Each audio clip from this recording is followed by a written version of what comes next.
Caio Michel, sou R2 de Cirurgia e Traumatologia Bucomaxilofacial do Hospital Alívio Correia Neto.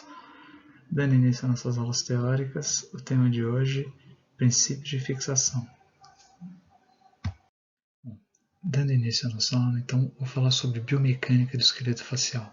O esqueleto facial, apesar de complexo, ele apresenta poucos eixos de movimentação, sendo o maior eixo de movimentação óssea na face a região dos côndilos, ou seja, as ATMs. Os músculos da expressão facial eles têm origem em diversos ossos do esqueleto. Eles são revestidos pelo sistema muscular-neurótico superficial e se inserem uns nos outros e na pele da face, tendo por isso pouco efeito sobre as forças exercidas nos ossos da face.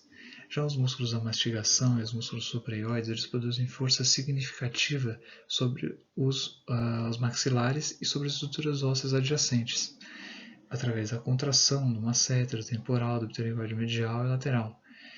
A figura no slide mostra os vetores de força desses músculos da mastigação e do músculo de gastro, que é o músculo supraioide. E a soma de todos esses vetores dos músculos da mastigação e dos músculos supraioides permite a oclusão por meio da movimentação da mandíbula. As forças mastigatórias, então, geradas nessa oclusão, elas vão agir nos sítios de fixação dos músculos mastigatórios e vão agir no plano oclusal. Elas são transmitidas, então, essas forças pelos dentes, vão dos dentes para o osso alveolar e do osso alveolar vão para as estruturas da maxila e da mandíbula, onde elas vão gerar forças de zonas de tensão e de compressão. Entre essas zonas, elas vão gerar uma zona neutra, danger zone, que vai ser mais explicada nos próximos slides, e também uma zona de torção ou cisalhamento na região de sínfise. Também vai ser um pouco mais comentada sobre o efeito dessa zona mais para frente. Então, a biomecânica da mandíbula. Então, no modelo básico, como mostrado na figura superior do lado direito, quando forças são aplicadas na mandíbula, elas geram zona de compressão máxima na borda inferior e zona de tensão máxima na borda superior. Isso vai gerar um gradiente e entre essas zonas vão se formar uma zona neutra, que é uma zona onde as forças opostas de tensão e de compressão elas se anulam. E essa zona neutra, apesar de ela ser muito dinâmica e possuir localizações variadas de acordo com o momento de força aplicado, na maioria dos casos ela se localiza onde se encontra o feixe vasculo-nervoso da mandíbula e, portanto, é uma zona imprópria para a aplicação de sistemas de fixação, podendo lesionar esse feixe vasculo-nervoso durante a aplicação desses sistemas.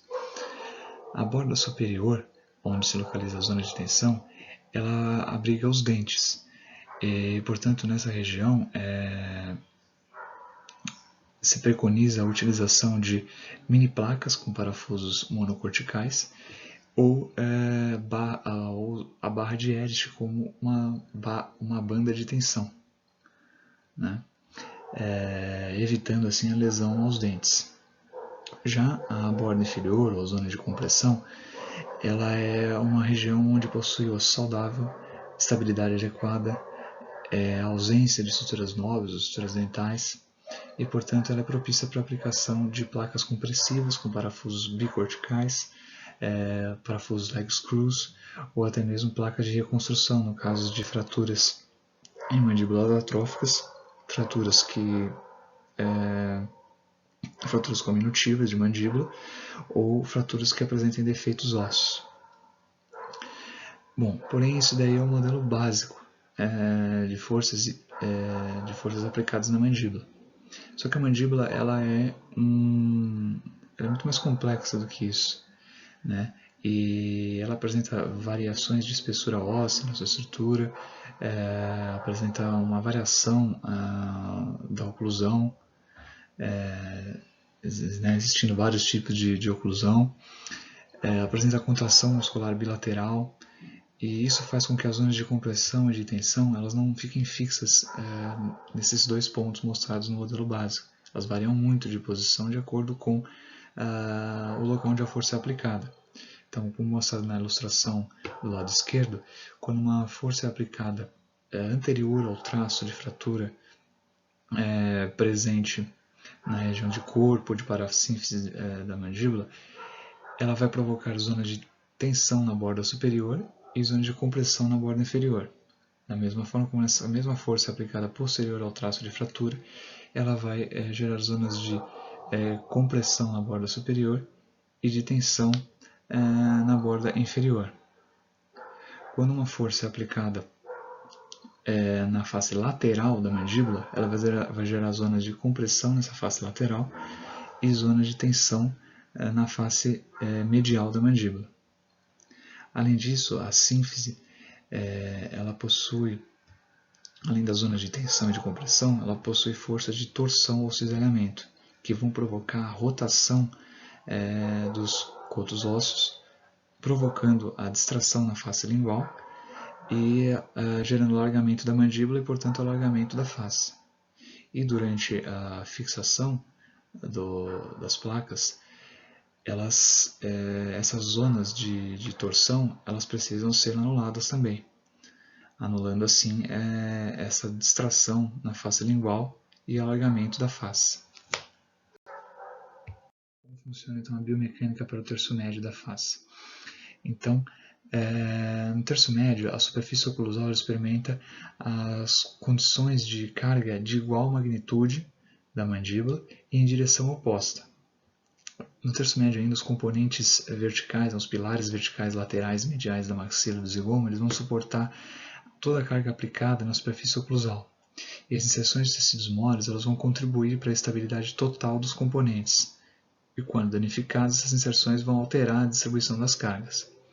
A maior parte dos ossos da região do terço médio ele não está sujeita a forças musculares significativas, provocadas pelos músculos da mastigação, exceto o zigoma, onde estão inseridos o masseter e o músculo temporal. Nessa região ainda há uma necessidade de resistência e estabilidade diminuída, portanto, é preconizado a utilização de mini placas com parafusos monocorticais. Além disso, os ossos dessa região eles são mais finos e mais frágeis e têm uma reduzida capacidade de suporte de forças. Portanto, é mais uma justificativa para a utilização de mini placas nessa região.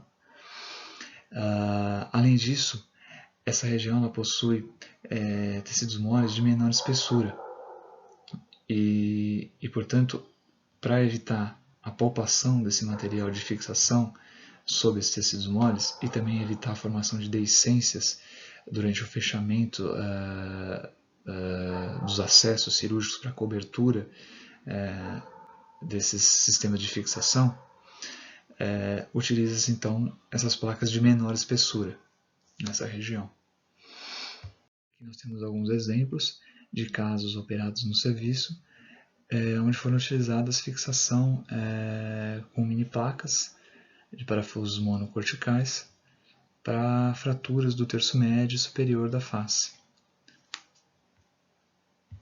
Bom, aqui temos mais algumas ilustrações de casos operados no serviço, em que pode ser vistas os sistemas de fixação de mini placas com parafusos monocorticais utilizados para fixação de fraturas do osso zigomático. As fraturas do osso zigomático elas podem ser fixadas somente em um ponto, 2 pontos, 3 pontos ou até mesmo 4 pontos, se for fixado também o arco zigomático. Essa fixação ela vai variar de acordo com o grau de deslocamento do osso zigomático na fratura, Porém, como isso não é o objetivo da aula, esse assunto vai ser mais abordado em futuras aulas aí a respeito de fratura do osso zigomático. Então, a gente pode observar então os pilares de resistência da face, a zona de resistência da face. Então, em azul nós temos os arcos, arco supraorbitário, arco infraorbitário, o arco do processo alveolar superior e do processo alveolar inferior, o arco da região da sínfise, da base da mandíbula, e o arco palatino. Em verde nós temos outras zonas de resistência no plano sagital, que são o arco zigomático, novamente o arco do processo alveolar superior e do processo alveolar inferior, a região da base da mandíbula, mais localizada na região de corpo e ângulo, e a região da sutura esfenozigomática. Em vermelho nós temos os pilares verticais da face, que são o pilar canino, o pilar zigomático e o pilar pterigóide na região do terço médio. E na região da mandíbula nós temos o côndilo, a região do pilar do côndilo, e do processo coronoide. A AO então estabeleceu 4 princípios para a fixação rígida. Então, qualquer tipo de fixação rígida ela tem que obedecer a esses 4 princípios, que é a redução adequada dos cotos ósseos, fixação e imobilização estável dos fragmentos, manutenção do suprimento sanguíneo e retorno à função. Bom, existem então 3 formas de fixação. A fixação não rígida, que é uma fixação que ela vai permitir movimento entre os fragmentos ósseos através da linha de fratura, quando eles são submetidos a uma carga. Esse tipo de fixação utiliza fios de aço interósseos entre os fragmentos ósseos ou fios de aço interdentários. Esse tipo de fixação ele promove então a cicatrização óssea secundária através da formação de calo ósseo. Ela é secundária pois ela vai ter a presença de um gap entre os cotos ósseos, não permitindo então um contato íntimo entre esses cotos ósseos, que permitiria a cicatrização óssea de maneira primária. Além disso, dependendo do grau de movimentação gerado por esse tipo de fixação, ela pode provocar uma má união óssea ou pseudoartrose, ou então até mesmo uma não união entre os cotos ósseos. O segundo tipo de fixação, então, é a fixação rígida, que é o tipo de fixação que era preconizado pela AO antes do surgimento da fixação funcionalmente estável, que é o próximo tipo de fixação mostrado nos slides a seguir. Esse tipo de fixação rígida ele evita movimento interfragmentar entre os segmentos da fratura, quando o osso ele é submetido a uma carga. Esse tipo de fixação ele somente é realizado por redução aberta. Exemplos desse tipo de fixação são os mostrados na ilustração do slide, que é uma placa de reconstrução, ou 2 placas ósseas, sendo uma mini placa na zona de tensão e uma placa compressiva na zona de compressão, 2 leg screws, um leg screw na zona de compressão e uma mini placa na zona de tensão, uma placa de compressão associada a uma barra de Erich. E esse tipo de fixação ele vai permitir uma cicatrização óssea primária, ou seja, a formação de osso maduro por meio da remodelação óssea harvesiana. E ela vai promover uma imobilização absoluta dos cotos ósseos e ela vai permitir um íntimo contato ou um mínimo de gap entre esses cotos ósseos, permitindo então essa cicatrização óssea primária. Aqui temos alguns casos operados no serviço, exemplificando esse tipo de fixação rígida. Na maioria aí fraturas simples, envolvendo uma placa de compressão na zona compressiva e uma mini placa na zona de tensão, ou até mais de uma, como pode ser visto nas ilustrações aqui. O tipo de fixação é a fixação funcionalmente estável, que garante estabilidade suficiente para que o paciente retorne à função, porém não permite a união óssea direta, porque promove micromovimentações dos cotos ósseos e não promovendo então o contato íntimo entre esses cotos. É uma técnica descrita por Michelet e consolidada por Champy na década de 70, e Champy então estabeleceu linhas ideais de osteossíntese, que garantiriam uma fixação mais estável dessa fratura, por meio dessa técnica. Essas linhas ideais elas são localizadas na borda superior, próxima à linha oblíqua externa, ou na face lateral da mandíbula. Esse tipo de técnica utiliza uma mini placa 2.0 mm de 4 furos com parafusos monocorticais. E ela é mais utilizada para fraturas posteriores de corpo e fraturas de ângulo mandibular. Geralmente fraturas com pouco grau de deslocamento, fraturas simples, sem perda óssea, sem comunição. E esse tipo de fixação ela não pode, não é muito eficiente quando utilizada na região anterior de corpo, sínfise e parasíntese, porque nessa região nós temos as zonas de torção. Então é necessário que seja aplicada aí uma fixação mais rígida, utilizando duas placas, sendo uma na zona de compressão e uma na zona de torção e uma na zona de tensão. Além disso, foi constatado por diversos estudos que esse tipo de fixação, comparado com outros tipos de fixação, apresenta um menor índice de complicações pós-operatórias e também de infecção.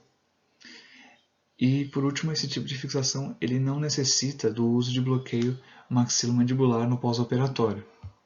Os fatores, então, que são necessários para a obtenção de uma estabilidade adequada. Quais são esses fatores? São fatores que não dependem somente do sistema de fixação. Existem fatores relacionados ao paciente e também fatores relacionados com o tipo de fratura, com a fratura presente. Então, os fatores relacionados com o paciente são o estado geral de saúde desse paciente, se ele possui alguma comorbidade, como diabetes, hipertensão, problema cardiovascular, etc. Os hábitos desse paciente, como o fumo, o consumo de álcool, de drogas, e a colaboração desse paciente. Se ele é um paciente que ele mantém a higiene oral, se ele é um paciente que ele comparece aos retornos, aos acompanhamentos pós-operatórios. Os fatores relacionados com o tipo de fixação, eles são a redução, se ela é uma redução adequada ou não da fratura, a estabilização do material, gerada pelo material de fixação, se é uma estabilização adequada ou não, e se a técnica operatória utilizada ela é atraumática ou é traumática. Os fatores relacionados com a fratura são o tipo de fratura, se é uma fratura simples ou complexa,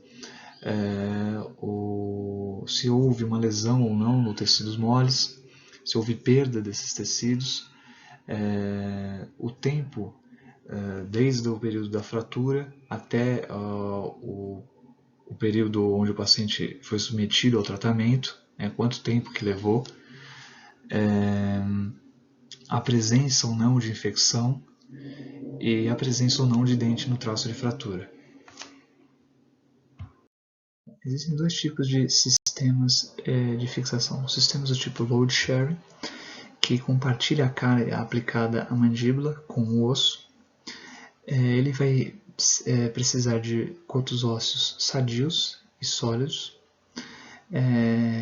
Ele vai provocar uma fricção entre o osso e o dispositivo, que vai gerar resistência às cargas aplicadas sobre o osso. Ele é mais utilizado em fraturas do tipo lineares, sem comunição, sem destruição óssea, fraturas mais simples. E os tipos de sistemas utilizados são as mini placas, placas de compressão, leg screw. Aqui nós temos 3 exemplos de casos de clínicos do sistema, do serviço, que foram utilizados aí uma placa, mini placa na zona de tensão e uma placa compressiva na zona de compressão, na zona da base da borda inferior. Já o outro tipo de sistema é o load bearing, que ele vai suportar toda a carga aplicada à mandíbula durante as atividades funcionais. Então aí os tipos de placa utilizados nesse sistema são as placas de reconstrução. Eles são mais utilizados para fraturas cominutivas, para defeitos ósseos, para mandíbulas atróficas, então aí fraturas provocadas por defeitos ósseos, por alguma patologia, e pode ser necessário nesse tipo de fixação enxertos ósseos. Essa fixação é uma fixação do tipo bridging. Por quê? Porque ela vai unir, por exemplo, uma mandíbula que apresenta um defeito ósseo provocado por uma lesão patológica ou por um ferimento por arma de fogo em que ocorra perda de estrutura óssea. vai gerar um defeito que ele vai ser unido por essa placa de reconstrução, formando como se fosse uma ponte de um coto ósseo até o outro, passando por esse defeito. Por isso a fixação do tipo bridge. Aqui são ilustrados 3 casos clínicos aí do serviço, né? O primeiro é uma fratura atrófica de mandíbula. O segundo é uma fratura provocada por Makita, que provocou uma grande destruição óssea na região de sínfise. E o terceiro tipo é uma fratura por ferimento de arma de fogo. Bom, existem 2 tipos de osteossíntese. A osteossíntese utilizando placas de compressão e a osteossíntese utilizando placas não compressivas. No caso da osteossíntese com placas de compressão, os materiais utilizados são a placa de compressão convencional, ou uma placa de compressão dinâmica, DCP, que vai ser mostrado mais para frente, ou uma placa de compressão dinâmica de contato limitado, LC-DCP, que é vista, por exemplo, na figura presente no slide. Essa placa LC-DCP ela apresenta na superfície inferior, que entra em contato com o osso, um formato de elo de corrente, que permite o crescimento de periósteo entre o osso e a placa e também limita o contato entre a placa e o osso subjacente, garantindo a perfusão sanguínea desse osso. Além disso, esse tipo de osteossíntese garante estabilidade absoluta através da fratura e a imobilidade do sistema contra o osso. A osteossíntese por compressão ela gera forças compressivas que se contrapõem às forças de torção, evitando a movimentação dos cotos. E esse tipo de osteossíntese garante a cicatrização óssea primária, pois permite a fricção entre os cotos ósseos, minimizando o espaço entre eles e mantendo-os em íntimo contato. A osteossíntese por compressão ela exige uma técnica adequada.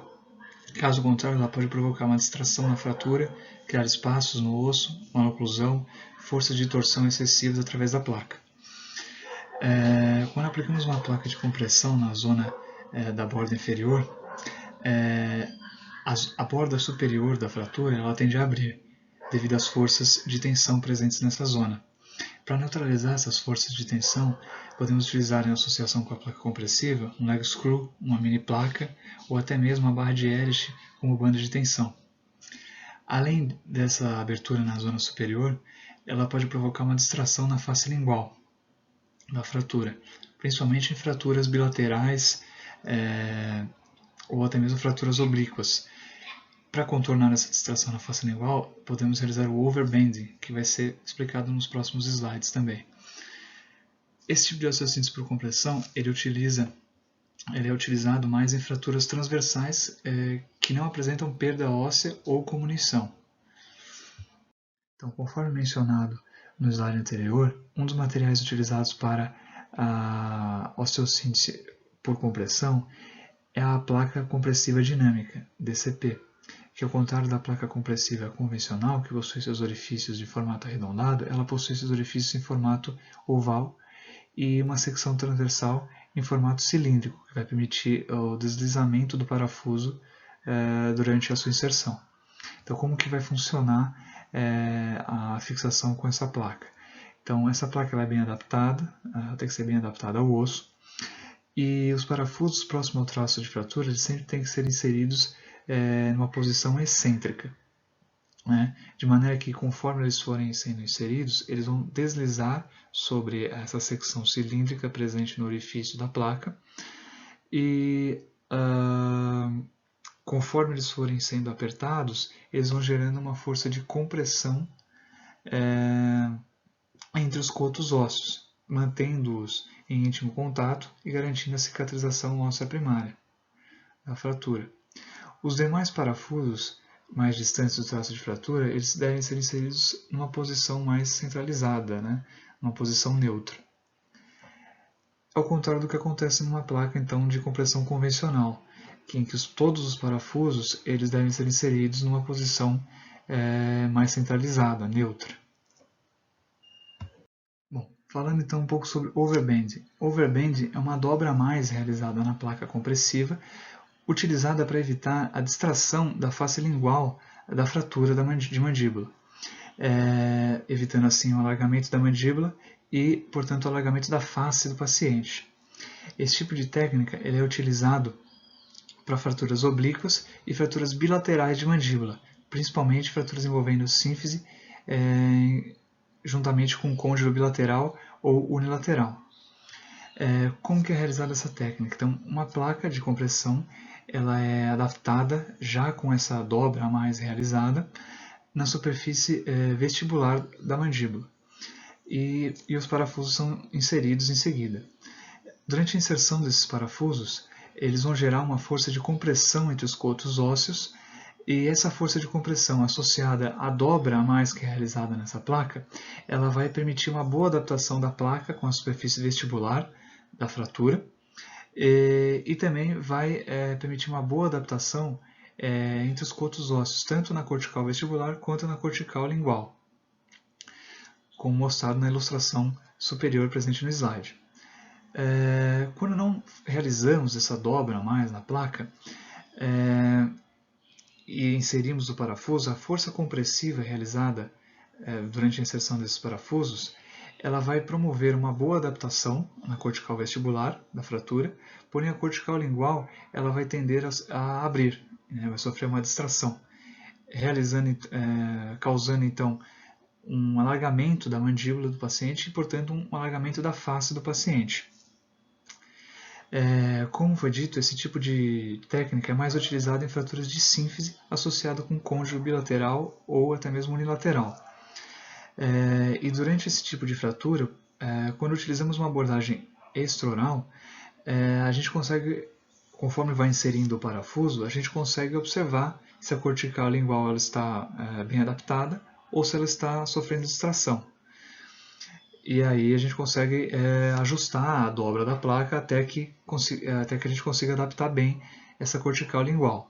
Porém, quando realizamos um acesso intraoral, a gente não tem acesso à face lingual da fratura, então a gente não consegue visualizar se ela está bem adaptada. Então, nesse caso, a gente tem que solicitar que algum cirurgião que esteja auxiliando no procedimento cirúrgico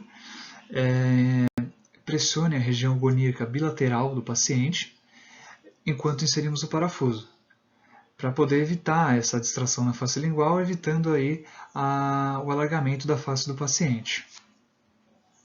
Outro tipo de compressão que pode ser utilizada é a compressão com leg screws. Elas são utilizadas mais em fraturas oblíquas, fraturas localizadas na sínfise e para fixação de enxertos ósseos. E quando utilizadas para fixação de enxertos ósseos, elas provocam menor mobilidade desse enxerto e, portanto, menor taxa de reabsorção. Os parafusos que podem ser utilizados nessa técnica são tanto parafusos específicos para essa técnica de leg screw, quanto parafusos longos convencionais. Essa técnica ela promove um alto grau de compressão entre os cotos ósseos, garantindo uma fixação estável e com mínimo ou nenhum deslocamento entre os cotos. Ela é uma técnica mais rápida, com menos complicações pós-operatórias e melhor custo-benefício. Os parafusos devem ser inseridos de maneira perpendicular ao traço de fratura nessa técnica. Caso contrário, eles podem provocar um deslocamento dos cotos ósseos. E nesse tipo de técnica, nunca deve se utilizar somente um leg screw, porque senão pode ocasionar a rotação dos cotos ósseos. Sempre tem que ser utilizado um leg screw associado ou a uma mini placa na região de tensão, ou então um outro leg screw. Nunca devem ser utilizados de maneira isolada. Aqui na figura do lado esquerdo nós temos uma demonstração da aplicação desses parafusos de leg screw, então sempre perpendicular ao traço da fratura e nunca utilizados de maneira isolada, sempre ou em associação com outro leg screw ou com uma mini placa ou uma barra de Edge como banda de tensão. Além disso, é demonstrado na ilustração que sempre deve ser realizado uma espécie de salsarização na cortical vestibular do coto proximal, tanto para acomodar a cabeça como para, durante o apertamento do parafuso, essa zona de acomodação da cabeça do parafuso, ela, além de acomodar, ela gera uma compressão entre os cotos ósseos no apertamento. Do lado direito, nós temos uma ilustração demonstrando a técnica de perfuração desse leg screw. Então, primeiro deve ser realizado uma perfuração em diâmetro maior do que a rosca do parafuso, para evitar o travamento desse parafuso durante o apertamento. Ele vai ter que se deslizar sobre essa primeira perfuração.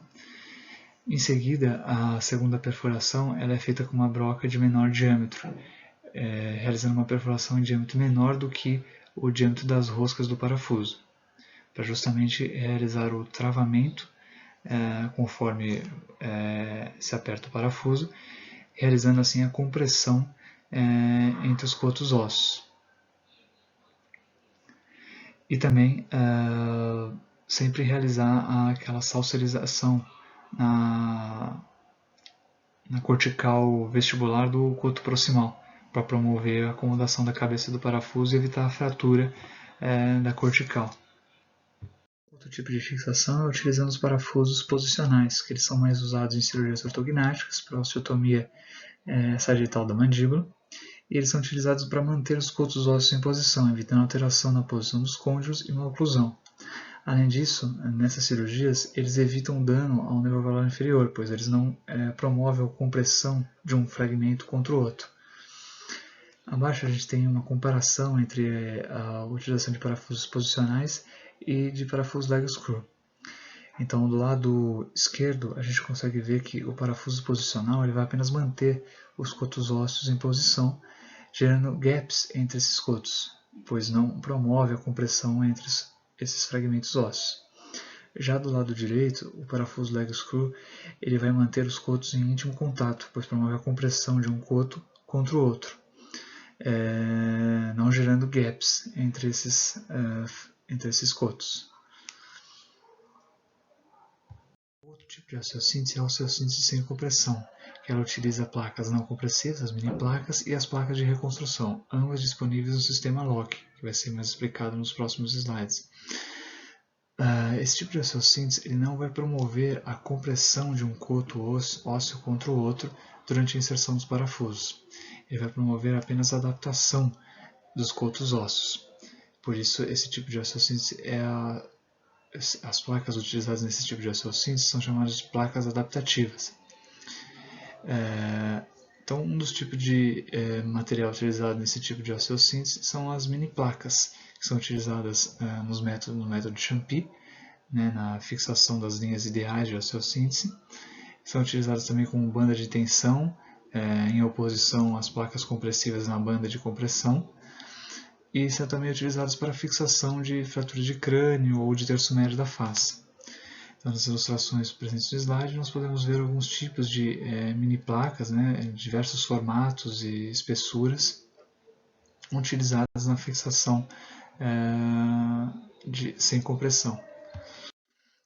Além disso, o outro tipo de osteossíntese não compressiva são as placas de reconstrução. Elas são utilizadas para a reconstrução dos defeitos mandibulares com ou sem enxerto ósseo, em fraturas cominutivas e em fraturas de mandíbula atrófica. Como dito anteriormente, existe o sistema Locke, que ele é presente tanto nas placas de reconstrução como nas mini placas, das placas que não utilizam compressão. E esse sistema ele não tem a necessidade de adaptação precisa da placa ao osso. Isso é uma vantagem no caso das placas de reconstrução, que são placas difíceis de manipular e que abrangem defeitos ósseos em que é difícil você adaptar a placa de maneira adequada. Elas não interrompem a perfusão sanguínea do osso subjacente, permitem uma fixação mais estável. E nesse tipo de fixação locking, o parafuso raramente vai afrouxar do osso, vai se soltar do osso. O sistema locking ele aceita também, se necessário, parafusos não locking, que podem ser aplicados de maneira oblíqua na placa. Quais são as diferenças então entre o sistema locking e o sistema não locking? A primeira diferença consiste na distribuição das cargas. Quanto ao sistema locking, como pode ser visto na figura do lado direito, a distribuição da carga ela ocorre do osso, aí vai para o parafuso, para a placa, atravessa a linha de fratura, volta para o parafuso e para o osso. No sistema não lock, a carga, ela funciona, a distribuição da carga ela vai do osso para a placa, atravessando a linha de fratura e passando da placa para o osso. Além disso, outra diferença consiste na adaptação da placa ao osso subjacente. Então, no sistema não lock, quando você utiliza uma placa mal adaptada ao osso, e insere os parafusos para fixação dessa placa, ao inserir os parafusos, eles vão provocar uma flexão dessa placa, na tentativa de se adaptar ao osso, e essa flexão vai fazer com que a superfície próxima, a superfície subjacente ao osso, fique bem adaptada, porém a superfície oposta vai ocorrer uma distração da fratura, uma abertura da fratura, e aí é o que a gente chama de perda de estabilidade primária.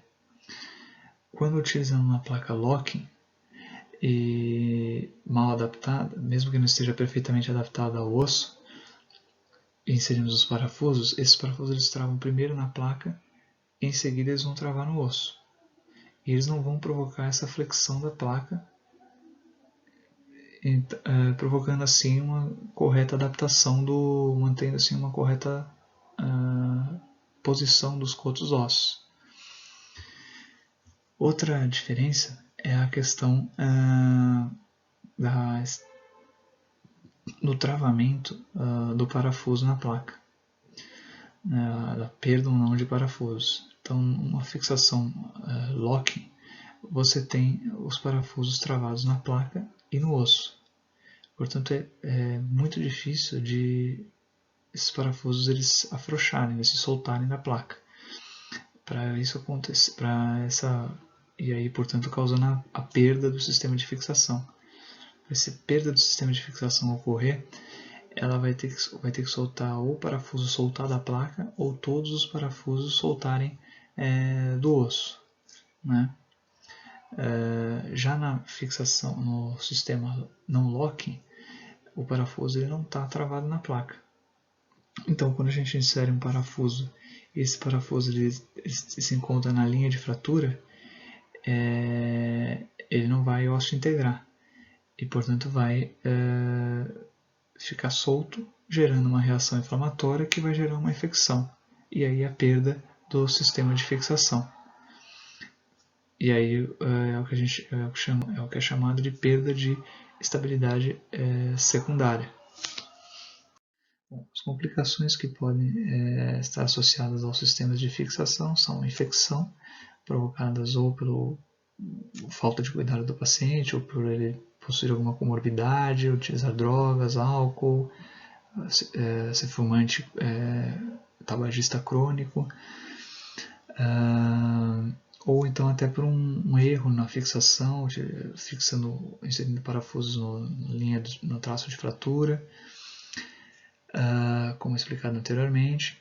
Outra complicação, lesões dentárias, durante a fixação de uma placa monocortical, lesões aos nervos também, durante a fixação de placas na zona neutra ou até durante o acesso da cirurgia, e maloclusão, quando a gente promove uma fixação da fratura,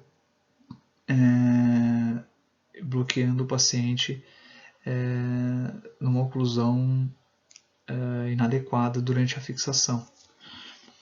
Bom, para finalizar agora a segunda parte da aula, que é mais curta, falando sobre fixação maxilomandibular utilizando barras e amarrias.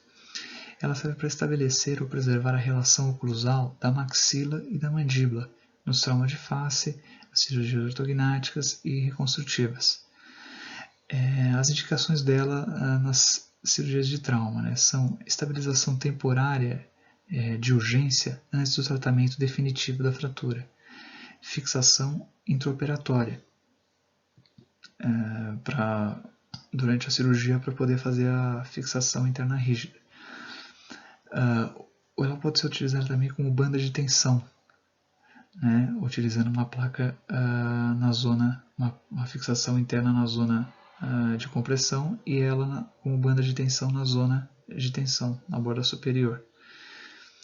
E fixação a longo prazo em tratamento não cirúrgico. Além disso, também pode ser utilizada para fixação de dentes avulsionados e fraturas do processo alveolar. Nas cirurgias reconstrutivas, ela pode ser utilizada para o controle da distância entre a maxila e a mandíbula e também para manter a oclusão. Nas cirurgias ortognáticas, ela é utilizada para assegurar a nova relação entre a maxila e a mandíbula antes e durante a fixação. No pós-operatório, essas barras hemarrias elas são utilizadas para fazer guia elástico funcional ou em caso de complicações, né? Como, por exemplo, a perda de material da fixação interna por infecção ou por uma fratura desse material. As vantagens dessas barras hemarrias, né? São procedimentos rápidos, simples e de menor custo-benefício. As desvantagens é a falta de estabilidade, o fato da banda de tensão, quando ela é utilizada como banda de tensão, ela não promove a estabilidade adequada para a fixação de uma fratura. O risco de extrusão dentária e os traumas nos tecidos periodontais. Os tipos de amarria. Eu tenho as amarrias interdentárias, com a amarria escada ou escalonada. Né? Ela necessita de dentes com boa ancoragem, é utilizada mais para fraturas de sínfise e parasínfise sem desvio, para traumas dentoalveolares, como a luxação e avulsão. Permite abertura bucal e movimentos mandibulares, facilita a fonação, alimentação e higiene. Só que ela promove um esforço excessivo sobre os dentes. E aí ela pode promover o deslizamento de fragmentos de fratura no sentido vertical e lateral. Outro tipo de amarria são as intermaxilares. Elas podem ser diretas ou indiretas. As diretas são os fios aplicados diretamente ao dente. Por exemplo, a amarria de Piacenza, Leblanc, Daltrey, Risdon, Graham Oliver, Ivy, Ernest e Stoltz. São fraturas que elas são utilizadas para fraturas sem grande deslocamento e vai necessitar de dentes com bom estado para poder ser utilizada, né? Geralmente ela é utilizada, ela é fixada em 3 pontos, né? Nos incisivos, pré-molares e molares. A indireta, ela utiliza fios e barras aplicados sobre os dentes. É a de Gilmer-Sauer, Winter ou Pomeroy. Essas amarrias intermaxilares, elas garantem a imobilização adequada da oclusão e vão permitir então a reparação da fratura. Elas exigem então aí a alimentação restrita, líquida somente. Elas causam má higienização e ainda promovem o risco de asfixia no caso do paciente, quando o paciente tem vômito. Elas podem ser utilizadas com bloqueio elástico ou com fio de aço. Bom, e por último temos a amarria de Gilmer-Sauer, que é uma amarria intermaxilar e indireta. Ela utiliza fios e barras aplicados sobre os dentes. É utilizada mais em fraturas com desvio. Essa tipo de amarria é utilizada em associação com fixação interna rígida, né, como tratamento de urgência antes do tratamento definitivo. Ou então ela pode ser utilizada como tratamento definitivo em fraturas não cirúrgicas, como por exemplo fraturas incompletas, fraturas em galho verde ou em fraturas condilares altas. Além disso, ela pode ser utilizada em pacientes dentados totais ou parciais, buscando sempre o apoio de maior número de dentes possível, evitando sobrecarregar certos dentes. E esse tipo de amarria, ela utiliza barras de metal que podem ser maleáveis ou rígidas, No caso das ilustrações presentes no slide, que são todas de casos do serviço, a gente acaba utilizando mais a barra de Edge, que é uma barra mais maleável e aplicada sempre com bloqueio elástico ou com bloqueio de fio de aço. Bom, essa foi minha aula sobre princípios de fixação. Espero que tenha sido proveitoso para todos, ou pelo menos para a maioria, e espero que tenha dado para compreender aí a maior parte do conteúdo da aula de maneira clara. Bom, então é isso. Obrigado pela atenção de todos.